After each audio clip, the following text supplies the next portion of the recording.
Welcome to this exclusive October edition of In The Hive.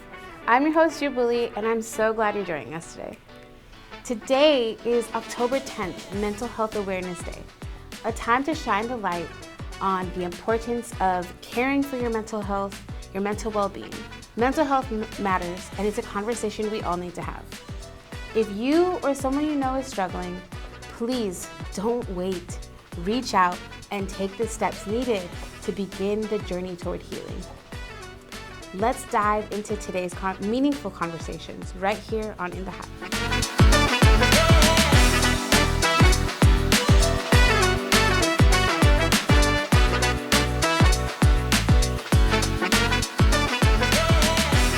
I have some special guests for you today. Can you guys introduce yourselves? My name is Sarah Gomez. I am a bee educator here at Be Busy.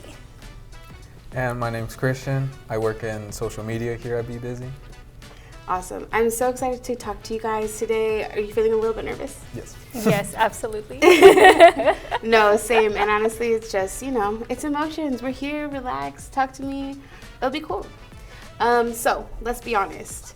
When it comes to the Hispanic community, therapy is not exactly like the go-to thing, and meds, and like there's so much stigma about it. How do you feel like in your families that they support that kind of thing? I feel like in the Hispanic culture, it's frowned upon to go out and receive therapy services. I think it's because they kind of expect you to push your feelings aside, and they'll tell you, oh, pray on it. Well, I understand prayer is important, but also there's more.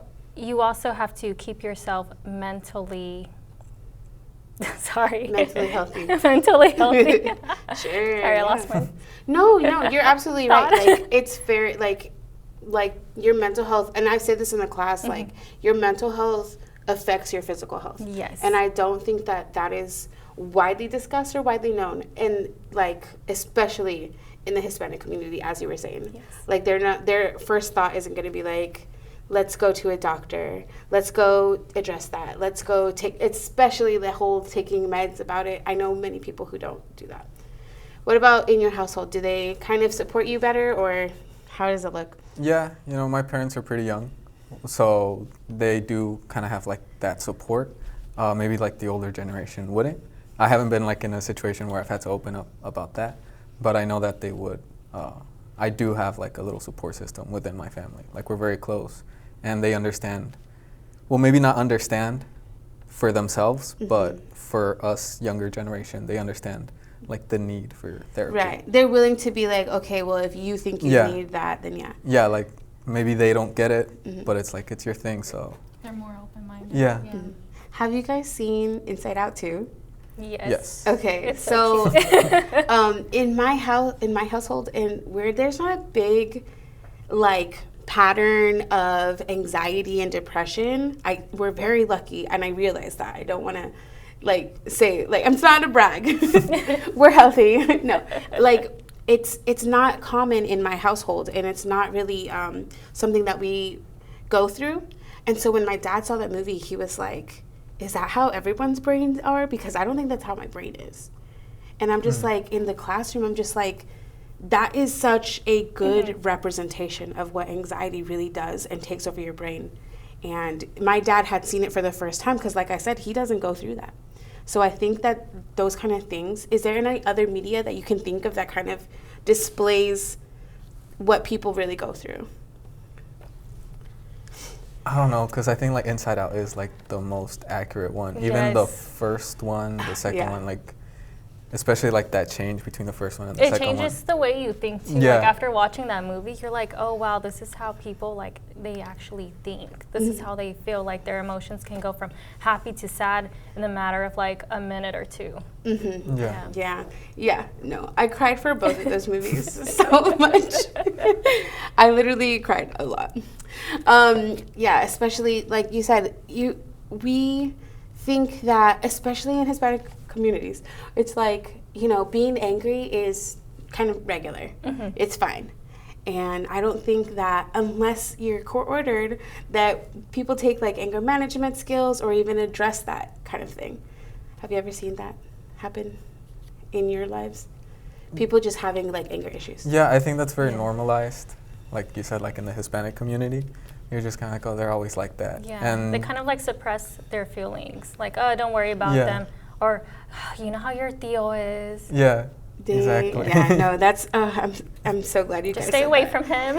Yeah, because it's just like, they're going to Yeah. make excuses instead of addressing it. Right. And I think that it's really important that we bring that to light, especially when we're speaking to younger generations. It's one thing that I'm always saying, like, don't carry your burdens alone, you know? Don't let it sit on your chest, because it's going to keep, like, building and building, and it really makes you bitter. It makes you that uncle that people like just try to like, don't avoid. go toward him, you know? Yeah. So what do you think are some common mental health challenges faced within all the communities? I feel like it is frowned upon in the Hispanic community, and I feel like the younger generation, they're more open about it. They're speaking up on like their mental health issues, like anxiety. I'll give you an example. Like, I have anxiety. I want to be like this perfect thing, but also it was how I was raised. Like, I was raised to don't cry, wipe your tears, or push your feelings aside and push through it, or suck it up. Like, suck it up and just take care of what you have to do and move on with your day. And I feel like this younger generation, they're opening up, and they're sharing with people and therapists like how they really feel. And I really like how the younger generation, they're kind of like normalizing it. Like, Nice. Yeah, they're kind of breaking that cycle. They are breaking the cycle. Yeah, I saw on Instagram that there was one, and so the mom was telling the kids, like, can you finish this phrase? So let me do one, like, stop crying, or... Oh, yeah. Like, do you know what it... Yeah. Can you finish it? I'm going to give you something to cry about. Right. Or I'll spank you. Yeah, and so the little girl, because her mom raised her differently, she's like, stop crying, or I'll give you a hug. Yeah. And, you know, it was just like, it opened my eyes, because it's just like, we know the phrase. We know exactly what they're going to say. But with being able to break the stigma and being able to bring it to light and talk about it and really, like, address it and be better parents and be better aunts and uncles, it's just like, you know, it's it's up to us, basically, to kind of address it. What role do you think, like, your family or your community plays in, like, in bettering mental health? So I think in bettering it, you know, like we've said, the younger generation is kind of trying to break that cycle, and I think that's where the community comes in. You know, like younger people hanging out with younger people and just trying to spread that that positiveness. But I do feel like it, in like a family setting with older people, it can affect in a negative sense because of like that upbringing of closing off, just ponte las pilas and just go at it. But I do feel like the younger generation is... they are breaking that cycle. Yeah, that's where the positiveness comes. It's from like the young perspective and that open-mindedness. That's where it's all gonna start. That's very true. Exactly. Okay, so in your family, if you were going to ask them, like, hey, I need to see a therapist, how do you think they would respond to you? Ooh, I think they would tell me, just take a vacation, or it depends which parent I would ask. If I would ask my dad, probably be like, have a drink, or take a vacation, that's all you need. If I tell my mom, well, do you need to see a therapist? It would be different. It would be like a whole, like a little bit more of a conversation. Okay. If I told my sister, she would tell me, oh, absolutely, go see a therapist. That's good. She's like, let me recommend I've been you. begging you to go. Yeah, like you need help. What about for you? For me, like they would definitely support me. I feel like they are very open-minded to like that aspect of therapy, going to psychologists, stuff like that, and I'm very thankful for that. So I feel like if I were to bring it up to them, that's good. I feel would have like that support. we're all three in like really lucky situations that's a thing, because I feel like a lot of people would be like, only crazy people go to therapists, you know, or only like if you're really messed up, and it's just like I think anybody can benefit from it. Yes. Because as I said, like, your mental health affects your physical health. And when you think about even like ACEs, and when you think about like things that you go through, if you never address it and you never work through it, then it's going to weigh on you and it's going to like deteriorate from your insides. Like in the classroom with the kids, I always say like, you know, you can kind of tell when someone is sad. They don't have to tell you that they're sad, and you know, so the more and more there's little signs that you can kind of point out and be like, okay, this is something I should address. This is something that we should hopefully talk about together.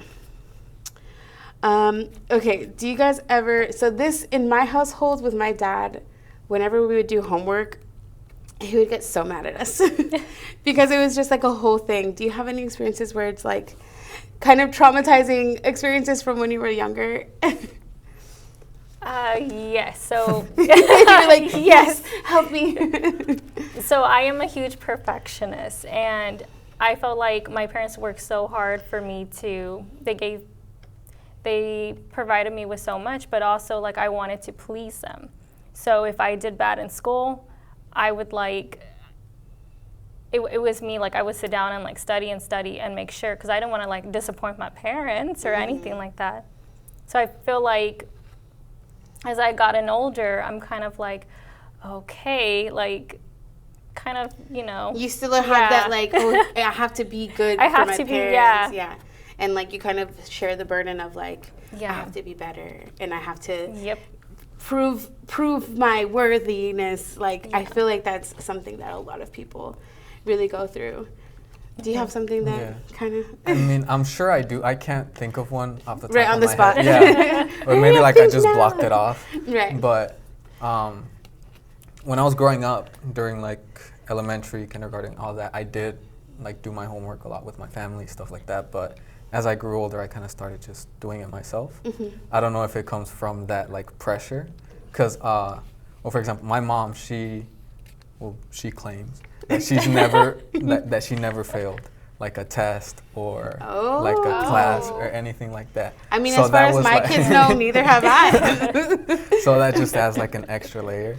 So definitely, like especially in college, like when I first started, I started in the pandemic. It was like this whole process, and I even went through this phase of like wanting to drop out because I didn't know, because I was doing really bad.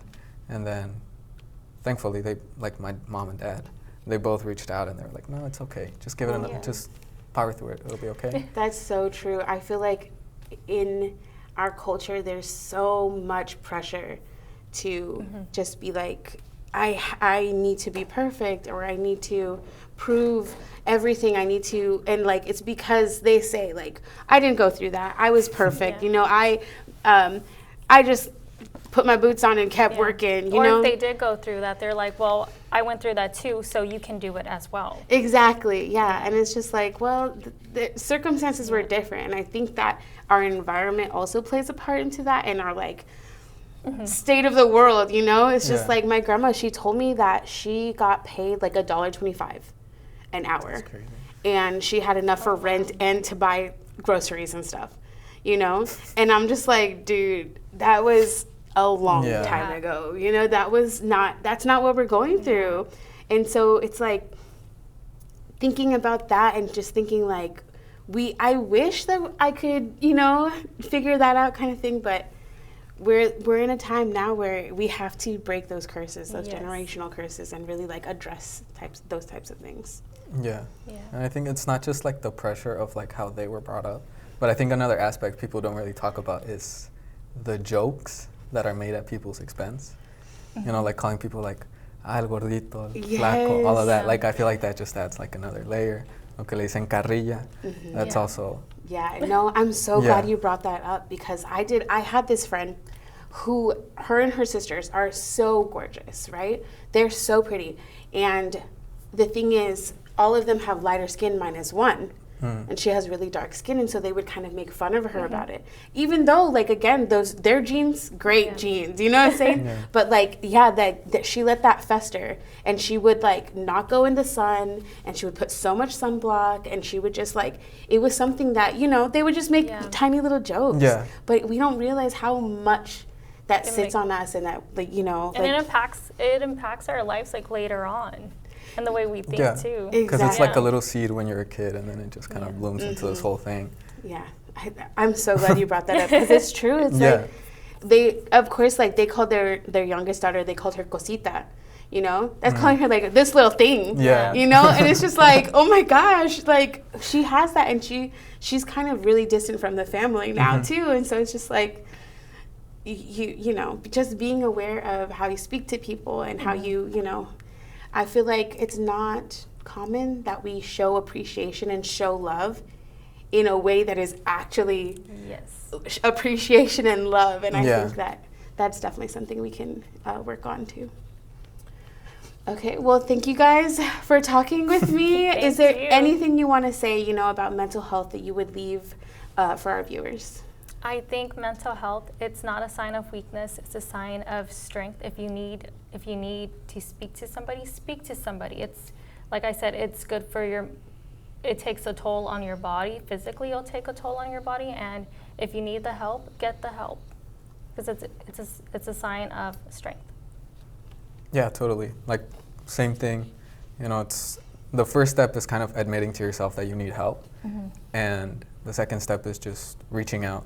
Even if it's not to like your family or friends, there's a lot of like anonymous resources that you can reach out to and just kind of take that little step forward. Because it's kind of like a snowball, right? Like it just starts rolling and it just starts piling up. Yeah. So if you kind of stop it before it becomes this whole avalanche, you can just have like a more chill life. Awesome. You guys, thank you so much. Thank you so much for your insight and for opening up. It's been a true pleasure having you guys join us for the exclusive October edition of In The Hive. Mental health matters, and it's a conversation we can't have enough. If you're listening today and either need support yourself or know someone who does, please encourage them, encourage yourself to take the steps needed to heal. Until next time, be educated and always check in with the Hive.